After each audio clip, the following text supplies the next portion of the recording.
이사야 43장 1절에서 7절까지의 말씀입니다.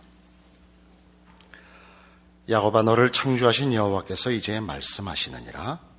이스라엘아, 너를 조성하신 자가 이제 말씀하시느니라. 너는 두려워 말라. 내가 너를 구속하였고 내가 너를 지명하여 불렀나니 너는 내 것이라. 내가 물 가운데로 지날 때에 내가 함께 할 것이라. 강을 건널 때에 물이 너를 침몰치 못할 것이며 내가 불 가운데로 행할 때에 타지도 아니할 것이요 불꽃이 너를 사르지도 못하리니 대전하는 여호와 네 하나님이요 이스라엘의 거룩한 자요 내 구원자임이라. 내가 애굽을 너의 속량물로 구스와 스바를 너의 대신으로 주었노라. 내가 너를 보배롭고 존귀하게 여기고 너를 사랑하였은즉 내가 사람들을 주어 너를 바꾸며 백성들로 내 생명을 대신하리니 두려워 말라. 내가 너와 함께하여 내 자손을 동방에서부터 오게 하며 서방에서부터 너를 모을 것이며 내가 북방에게 이르기를 놓으라. 남방에게 이르기를 구려하지 말라. 내 아들들을 원방에서 이끌며 내 딸들을 땅끝에서 오게 하라. 무릇 내 이름으로 일컫는 자 곧 내가 내 영광을 위하여 창조한 자를 오게 하라. 그들을 내가 지었고 만들었느니라. 오늘 본문에는 하나님께서 이스라엘을 구원하시는 그 구원의 확실성, 그 구원의 완성을 향한 의지 같은 것들이 잘 묘사되어 있습니다. 하나님께서는 이스라엘을 만드신 분이고 인도하신 분이고 저들에게 약속하신 분으로서 저들의 운명을 절대 놓지 않으실 것이라 라고 말씀하셔서 이스라엘의 구원을 확신시키고 있습니다. 그러나 그 앞에 42장 그 앞을 보시면 그 18절 이하에 그 앞번 설교에서 했던 바와 같이 하나님은 이스라엘의 실패와 저들의 불신앙과 저들의 무지함에 대하여 심판과 꾸중을 많이 하셨습니다. 그리고 돌연히 지금 43장 1절 이하에 구원을 이렇게 약속하고 계시는 겁니다. 이사야에서 우리는 이런 식의 기록이 아주 자주 나타나는 것을 봅니다. 이스라엘의 불신앙에 대한 그 끝없는 진노를 취소될 수 없는 심판을 그렇게 선언하시다가 또 다음 장에 이르면 돌연히 이스라엘의 구원과 회복과 이스라엘을 향한 하나님의 사랑의 승리를 또 약속하고 합니다. 물론 여기에는 여러 가지 뜻이 있습니다. 우선 이스라엘의 구원은 저들의 그 회복 혹은 저들의 승리는 다 이스라엘 자신의 작품이 아니며 능력이 아니며 오직 하나님의 능력과 사랑에 의한 것임을 우리에게 확인시키는 데 있습니다. 저도 늘 예수 믿으면서 여기까지 오는 동안에 이 하나님의 영광이라든가 하나님의 은혜라는 말이 우리 인간이 가지는 본성적인 자존심에 이게 자꾸 거슬린다는 걸 제가 이해를 합니다. 그러나 그런 개념은 아닙니다. 하나님의 영광이나 하나님의 은혜를 논하는 것은 우리가 우리를 위하는 마음이나 능력을 다 동원해도 가질 수 없는, 도달할 수 없는 경지를 하나님에 의하여 하나님으로만 도달한다는 뜻으로 하나님의 영광, 하나님의 은혜를 성경은 말하는 것입니다. 우리가 만들 수 있는 최고의 경지, 최고의 결과, 그 어느 것도 하나님께서 주시는 것과 비교할 수 없는데 그 가장 큰 이유는 하나님에게만 생명이 있고 의가 있고 거룩이 있고 진정한 가치가 있기 때문에 그렇습니다. 하나님을 떠나서는 우리는 시체고 우리의 자랑은 시체끼리 하는 경쟁에 불과하기 때문입니다. 그러나 다른 좀 더 중요한 면에서 이런 식의 말하자면 이스라엘의 불신앙에 대한 하나님의 심판과 또 그러나 뒤이어 나오는 구원의 약속들이 이렇게 반복되는 이유는 하나님께서 우리에게 베푸시는 구원이 면죄에 불과한 것이 아니다는 것을 가르치기 위해서인 것입니다. 하나님께서 우리를 구원하시는 것은 거룩으로의 구원이며 의로의 구원이지 다만 죄를 없이 하는 다시 깨끗하게 씻어버리고 마는 정도가 아니다라는 것을 성경이 가르치기 위하여 이렇게 자꾸 구원을 논할 때 저들의 잘못을 지적하는 것과 구원이 반복해서 교차되어 나오는 것입니다. 그러니까 그 잘못을 지적하는 것도 구원을 위한 지적이며 그러니까 구원이 의로움과 선과 거룩으로의 구원이기 때문에 그리고 그 일이 우리의 힘에 의해서가 아니라 하나님의 능력과 은혜로 말미암아 될 것이기 때문에 운명을, 결과를 얘기할 때는 하나님의 은혜와 사랑과 능력이 강조되어 나타나고 그 구원의 내용을 설명해야 될 때는 꾸중으로 나타날 수밖에 없는 것입니다. 이것이 말하자면 어느 시대나 그렇듯이 모든 하나님을 믿는 성도들이 겪는 신앙 현실의 갈등인 것입니다. 에베소서 1장에 가보십시다.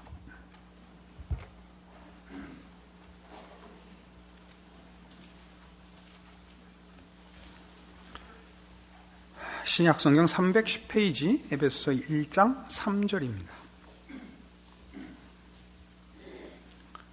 찬송하리로다. 하나님 곧 우리 주 예수 그리스도의 아버지께서 그리스도 안에서 하늘에 속한 모든 신령한 복으로 우리에게 복 주시되 곧 창세전에 그리스도 안에서 우리를 택하사 우리를 사랑 안에서 그 앞에 거룩하고 흠이 없게 하시려고 그 기쁘신 뜻대로 우리를 예정하사 예수 그리스도로 말미암아 자기 아들들이 되게 하셨으니 이는 그의 사랑하시는 자 안에서 우리에게 거저 주시는 바 그의 은혜의 영광을 찬미하게 하려는 것이라. 여기에는 구원에 관한 성경의 묘사 중에 최고의 설명이 들어 있습니다. 구원이 뭐냐? 그 앞에 거룩하고 흠이 없게 되는 경지. 그리하여 그의 은혜의 영광을 찬미하는 자리라고 얘기를 합니다. 은혜의 영광을 찬미한다라는 것은 하나님이 우리에게 베푸신 구원의 결국이 얼마나 영광스러운지 그 영광의 자리에 도달한 모든 성도들이 우리를 그 자리로 구원하신 하나님 앞에 감사하며 찬송하며 동시에 그것이 하나님의 영광이 되는 자리라고 말하는 것입니다. 이것이 구원입니다. 우리는 그 앞에 거룩하고 흠이 없으며 부정적이고 소극적인 표현이고 적극적이고 긍정적인 표현으로 은혜의 영광을 찬미하는 자리라고 설명할 수 있습니다. 이것이 구원입니다. 하나님은 말하자면 이스라엘을 향하여 내가 너희를 창조했다, 내가 너희를 만들었다라고 얘기할 때 하나님의 만드심, 하나님의 창조, 하나님의 일하심은 이런 궁극적인 목적을 계획하고 만드신 것이지 일단 만들어 놓고 그 다음을 생각하시는 것이 아닙니다. 그의 창조는, 그의 일하심은 목표가 있고 계획이 있고 그 계획을 이루실 신실하심이 있으신 분인 겁니다. 말하자면 우리에게 일어나는 모든 구원도 마찬가지입니다. 하나님은 우리에게 은혜를 베푸셨고 예수 그리스도를 보내사 우리를 하나님의 자녀 삼으셨습니다. 그것은 말하자면 하나님이 우리에게 베푸시는 구원의 한 부분입니다. 그 구원의 전부는 뭐냐? 그럼 여기 있는 바와 같이 그 앞에 거룩하고 흠이 없는 자리요, 그의 은혜의 영광을 찬미하는 경지입니다. 그러니까 이런 문제는 우리에게, 그러니까 우리가 하나님의 의지와 계획과 목표라는 것을 알게 하며 그 일을 하나님이 이루시기 때문에 우리에게 허락된 하나님의 이 부르심과 택하심과 간섭하심을 세상이 방해할 수 없다. 라고 성경이 자주 얘기합니다. 우리 로마서 8장에서 자주 보는 것이죠. 누가 하나님의 사랑에서 우리를 끊으려 라는 그 선언이 나오는 이유가 그겁니다. 그러나 그런 선언들은 다 우리의 운명이고 하나님이 우리를 향하여 가지신 목표입니다. 그러나 그 운명과 목표는 그 경지에 우리가 가야 하는 것이기 때문에 하나님은 우리에게 끊임없이 꾸짖으셔야만 하는 것입니다. 신자들의 신앙 현실을 보면 우린 모두 나는 그래도 저 믿지 않는 사람과 달리 저 왼수들과 비교하면 100번 잘해서 예수를 믿었고 또 혹은 믿는 사람들 중에도 저 사람과 비교하자면 내가 훨씬 더 열심히 믿었는데 하나님 나한테 이러시깁니까? 라는 그 불평이 많죠. 그렇지 않습니까? 여러분 자녀를 길러보시면 제일 많이 아는 거죠. 각 자녀마다 기준이 다르죠. 얘는 서울에 있는 대학만 가도 얘는 괜찮다. 이런 경지가 있고 얘는 그 이상이어야 한다. 라는 그 주문이 있습니다. 부모가 자녀에게. 우리 애들을 우리 마음대로 만든 게 아니니까 아버지를 닮았으면 좀 나았을 텐데 엄마를 닮고 태어난다든가 뭐 양쪽을 다 닮은 건 좋은데 나쁜 쪽으로만 골라 태어났다든가 하면 그 방법이 없습니다만 하나님은 우리를 만드신 분이라고요. 자기의 형상대로 만드신 분이라고요. 그 만드시고 우리에게 허락하신 것들을 완성하시겠다라고 선언하시는 겁니다. 그래서 우리의 구원에 관한 문제도 보면 같은 에베소 1장 17절부터 보시죠. 우리 주 예수 그리스도의 하나님 영광의 아버지께서 지혜와 계시의 정신을 너희에게 주사 하나님을 알게 하시고 너희 마음 눈을 밝히사 그의 부르심의 소망이 무엇이며 성도 안에서 그 기업의 영광의 풍성이 무엇이며 그의 힘의 강력으로 역사하심을 따라 믿는 우리에게 베푸신 능력의 지극히 크심이 어떤 것을 너희로 알게 하시기를 구하노라. 그 능력이 그리스도 안에서 역사하사 죽은 자들 가운데서 다시 살리시고 하늘에서 자기의 오른편에 앉히사 모든 정사와 권세와 능력과 주관하는 자와 이 세상뿐 아니라 오는 세상에 일컫는 모든 이름 위에 뛰어나게 하시고 또 만물을 그 발 아래 복종하게 하시고 그를 만물 위에 교회의 머리로 주셨느니라. 이 뭘 얘기하려고 그래요? 하나님을 알길 원한다 그러죠. 하나님은 우리의 창조주십니다. 하나님은 우리의 아버지십니다.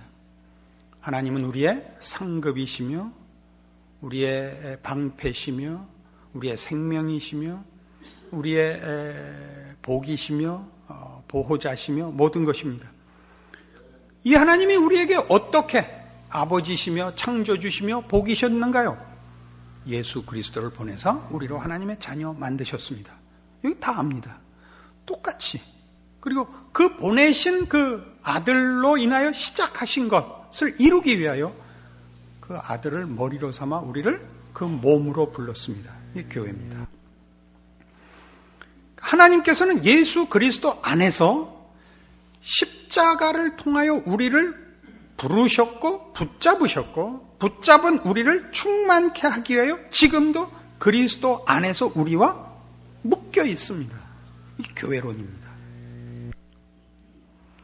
그러니까 우리가 내가 어떻게 예수 그리스도를 믿어 죄인된 상태였다가 회개하여 하나님의 자녀가 되었는가 감격하고 눈물을 흘리고 여러분이 기뻐하고 놀래고 또는 무슨 새로운 마음을 가지는 동일한 그 감격과 각오와 무슨 그런 모든 내용들이 그리스도 예수를 머리로 하여 우리를 그 몸으로 묶은 지금 십자가를 통과한 지금 그 십자가의 감격의 연속으로서 지금이라는 현실이 매일매일 주어지고 있다는 것을 이해해라. 이게 성경이 하고 싶은 얘기입니다. 다들 간증을 하면 무슨 간증을 해요? 어떻게 십자가를 통과했는가를 간증을 하죠. 어떻게 내가 그 예전에 개판으로 살았다가 어느 날 차가 뒤집어져서 빛을 보고 예수의 음성을 듣고 어떻게 내가 예수를 믿었는가. 그 간증이 언제나 그 후에 몇십 년이 지나도 어디로 돌아가요? 다시 그날로 돌아가죠. 십자가를 처음 앓은 날로 돌아가죠. 성경이 하고 싶은 얘기는 뭐라고요? 십자가로 시작하여 그리스도 안에서 우리를 하나님과 묶고 그리스도를 머리로 하는 그 몸으로 우리를 부르셨습니다. 우리는 그와 묶여서 매일매일 그날 차 뒤집힌 날 본 빛의 연속을 살고 있는데 이 연속은 다 놓치고 살고 있는 겁니다. 왜요? 여긴 감격스럽지 않거든요. 왜 안 감격스럽죠? 내 소원과 기대가 척척 이루어지고 있지 않습니다. 왜 그렇죠? 하나님이 잔소리를 하는 기간이거든요. 잔소리를 하는 기간들. 자녀들에게 물어보십시오. 언제가 제일 부모님다웠는가? 선물 사줬을 때, 무슨 생일날 파티해 줬을 때, 무슨 어느 날이 사실은 제일 필요해. 그 허구한 그 기억나는 날 뺀 모든 날. 365일에서 기억난 날 이틀 빼고 363일을 부모가 계속 한 번도 그 마음을 포기하지 않고 끊임없이 퍼부었던 그 잔소리의 나날들이야말로 과연 부모가 나를 사랑했고 포기하지 않았고 힘을 다해서 부모 노릇한 날이라고요. 봐요. 좋았습니다. 약간 박자는 늦었지만 그래도 이게 어딥니까? 잘 생각해 보십시오. 잘 생각해 보십시오. 성경이 이렇게 되어 있습니다. 어찌 젖먹이는 어미가 젖먹이는 아이를 잊겠느냐? 혹 그는 잊을지라도 나는 아니니라. 우리는 지가 좋아하는 날, 지가 필요한 날만 하나님을 찾죠. 하나님은 한 번도 나를 잊거나 눈동자를 떼신 순간이 없으십니다. 이게 이렇게 감격하라고 이 얘기를 하는 게 아닙니다. 그 떼지 않은 눈길, 한 번도 마음을 포기하지 않은 날들이 그게 여러분이 늘 불평했던 여태까지 온 그 날들입니다. 그 수많은 날들입니다. 뭐 하셨죠? 하나님이 잔소리 하셨어요. 여러분이 못 알아들으셨죠. 무슨 얘기일까요? 에베소 5장에 가보십시다. 하나님이 어떻게 우리를 간섭하시는가 봅시다.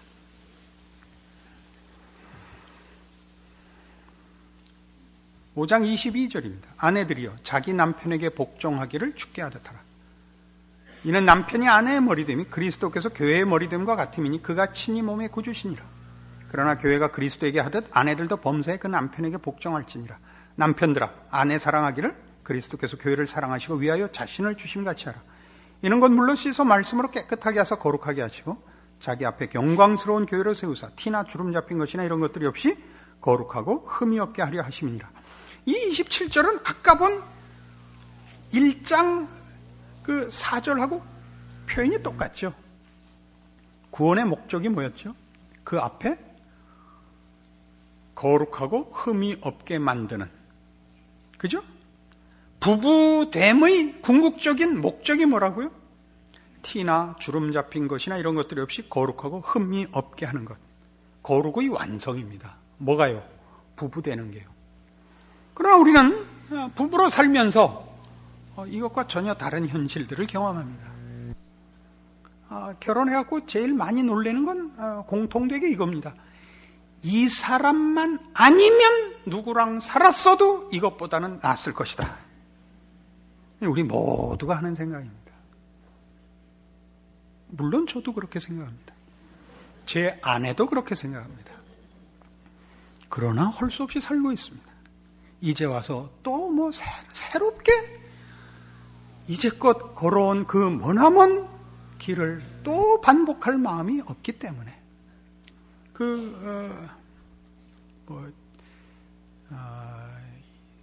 코미디언 중에 고생하고 크신 이름을 밝혀서 죄송합니다. 이성미 씨라고 있죠. 아주 재치 있는. 무슨 프로에 이렇게 물었어요. 남녀들을 앉혀놓고 다시 태어나도 남자로 다시 태어나겠습니까? 다시 태어나도 여자로 태어나겠습니까? 이걸 물었어요. 근데 그 이성미 씨한테 다시 태어나도 여자로 태어나겠습니까? 뭘 또 태어나요? 됐어요. 아주 이해가 가죠. 뭘 또 살아요? 뭐 재미있는 인생이라고, 그죠? 우리가 부부 사이에서 느끼는 이런 혼란, 가장 좋아했고 고르고 골라서 했는데도 이거란 말이냐? 그렇다면 도대체 인생에 뭐 난 게 있겠느냐? 이런 생각을 한 번씩 해보셨겠죠? 성경이 우리에게 가르쳐 주려고 하는 건 이겁니다. 가장 좋아하고 가장 조건상 가장 맞을 만한 둘이 앉아서도 너희가 행복을 만들어내지 못한다. 이걸 가르쳐 주려고 하죠. 왜 못 만들어내죠? 서로가 상대방을 감싸 안을 여유가 없으니까요. 우리는 상대방 짐을 질 실력이 없습니다. 자기의 욕심과 자기의 못난 것을 다 감당 못해서 언제나 흘리니까요. 상대방한테. 밥상을 엎으면 자기나 뒤집어 쓰지 꼭 같이 뒤집어 쓰게 없잖아요. 그래서 배우는 거예요. 내가 실력이 없구나를 배우는 거예요. 그래서 가정을 통하여, 부부를 통하여, 부부됨을 통하여 우리가 무엇을 훈련받는가? 매일 그 훈련을 받는 거예요. 하나님 앞에 너 아직도 모르는 거 아니야? 네, 알고 있습니다. 내가 뭘 해야 되는지 알고 있습니다. 뭔데? 성경에 써 있는 대로 해야 됩니다. 내가 뭐라 그랬는데? 제가 참아야 됩니다. 제가 견뎌야 됩니다. 제가 더 많이 사랑해야 됩니다. 더 많이 이해해야 됩니다. 그럼 내일은 한번 해볼래? 네. 오늘은 어땠냐? 못했습니다. 왜 못했냐? 정신을 잠깐 잃었었습니다. 그렇게 몇 년을 살죠? 죽을 때까지 살죠. 나중에 왜 훌륭해지죠?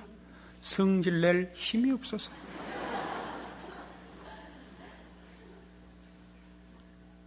우리는 이것이 부부의 얘기 정도가 아니라는 걸 이해해야 됩니다. 이것이 부부로서 지금 대표되어 우리에게 말하자면 말씀하고 있는 것이지 일상이 그것입니다. 여러분의 일상을 보십시오. 정치, 경제, 사회, 문화, 교육, 국방, 또 뭐 할까요? 취미, 좋습니다. 다 우리의 일상 속에 속하는 모든 내용을 놓고 보십시오. 그 중에 여러분이 만족하는 게 뭐가 있습니까? 그 모든 것에 불만입니다. 불만인 이유는 뭐죠? 여러분이 모든 것에 다 실력이 없는 탓입니다. 우리는 모두 상대방이 잘해서 나를 편하게 해달라 그러죠. 내 짐을 네가 다 해결해달라 그러지 각자의 짐을 맡을 생각을 하고 있지 않습니다. 그만큼 실력이 없습니다. 우리는 모든 문제에 그렇습니다. 여러분 무슨 이렇게 얘기할 수, 자식이 공부 못하는 게 또 내 문제냐? 감당해야죠. 자식 공부 못하고 자식 개판치는 거 감수하셔야죠. 왜요? 내 자식이고 내가 그 부모니까. 우린 다 그걸 거부하기 때문에 악을 쓰는 겁니다. 우리가 이런 걸 다 견딜 만한 실력이 없다는 게 어디서 증명이 되죠? 그렇게 술집이 잘 되는 데서 확인할 수 있습니다. 술집이 모자라서 포장마차까지 등장을 해야 됩니다.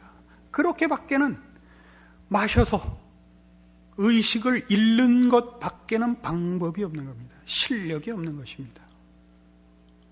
그러나 그 일들을 매일 겪으면서 우리는 사실은 이렇게 말씀과 비추어서 우리는 하루하루 연습해야 됩니다. 아주 조금씩 연습해 나가야 됩니다. 여성분 아멘은 처음 들었습니다. 나가실 때 이름을 좀 밝히고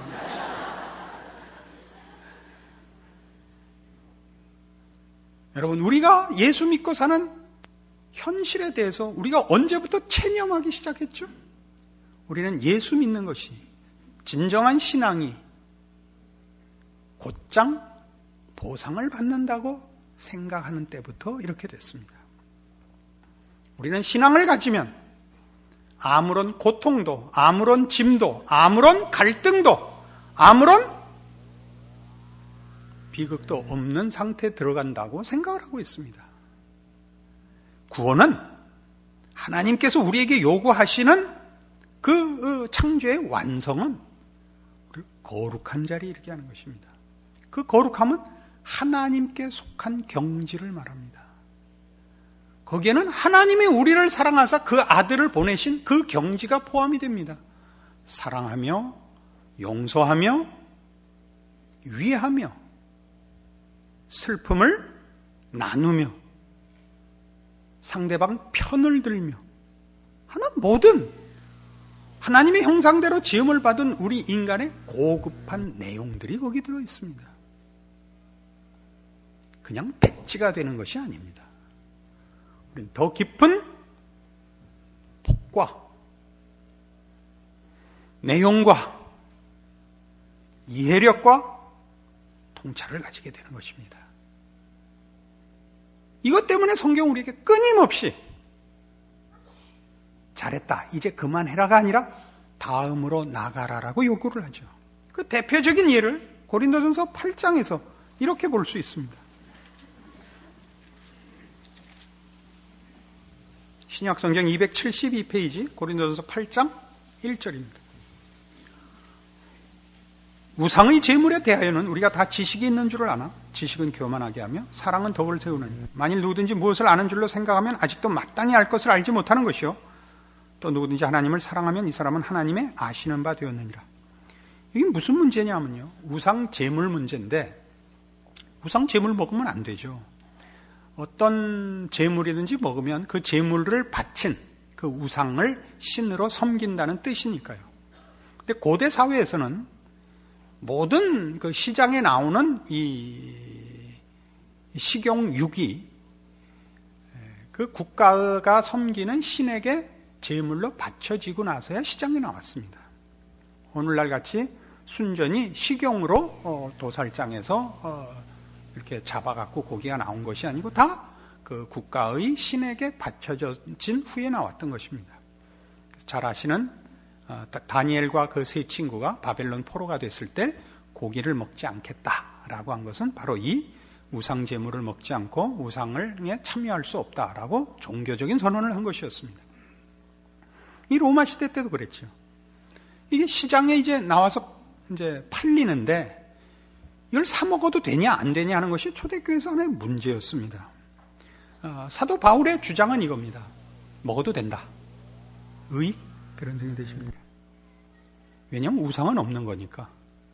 우리 신자들이 보면 우상은 없는 거죠. 없는 신에게 뭘 바쳐요?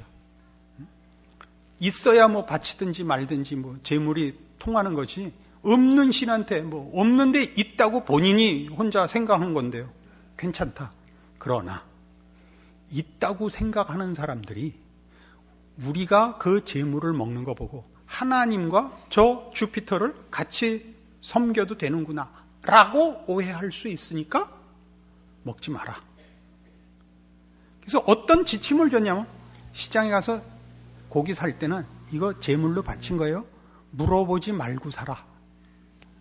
근데 누가 이렇게 사는데 그거 제물인데 그러면 사지 마라.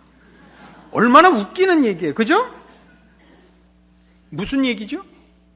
나는 괜찮은데 저 믿음이 어린 자에게 오해를 사지 않는 자리까지 가라. 그를 위하여 네 권리를 절제해라. 지식보다 사랑을 앞세워라. 이렇게 요구받는 것입니다. 지식에 간 것만 해도 어디예요? 하나님 외엔 다른 신이 없구나. 저 다 사기구나. 우상 제물 먹어도 된대. 이거 벌써 한 걸음 나간 겁니다. 그게 다가 아니라 뭐까지 하라고요? 그러나 네 지식이 남의 신앙을 시험 들게 하지 마라. 거치는 것이 되지 마라. 그래서 무슨 결론이 나와요? 먹든지 마시든지 무엇을 하든지 다 하나님의 영광을 위하여 하라. 그래서 등장하는 거예요. 그러니까 우리의 현실이 왜 고달프냐? 많이 왔을 수 있어요. 오면 하나님이 그 다음 문제를 우리에게 주시고 그 다음으로 우리를 요구하시기 때문에 우리가 30년, 40년을 믿었는데 아무것도 아니었던 게 아니고 그렇게 여기까지 와 있는 거예요. 그 초등학교 다닐 때 그렇게 못 외우던 구구단 고등학교 오면 어떻게 해서든지 그건 통과해요. 그래서 고등학교 와 있는 거예요. 그렇게 지나온 나날들이 현실인 거예요. 그래서 이 모든 우리의 일상이 하나님께서 십자가로 우리를 구원해내신 것과 방불한 기적과 은혜와 사랑과 의지로 매일매일을 그리스도와 나를 묶어서 그 안에서 나에게 발언하시며 교훈하시며 말씀하시며 그 운명의 자리로 끌고 가는 하루여 순간이라는 것을 이해하는 것, 이것이 구원받은 성도들의 자랑이며 그러나 무서운 현실로서의 인식이어야 하는 것입니다. 이렇게 사시면 여러분의 하루는 대강 살 수 없습니다.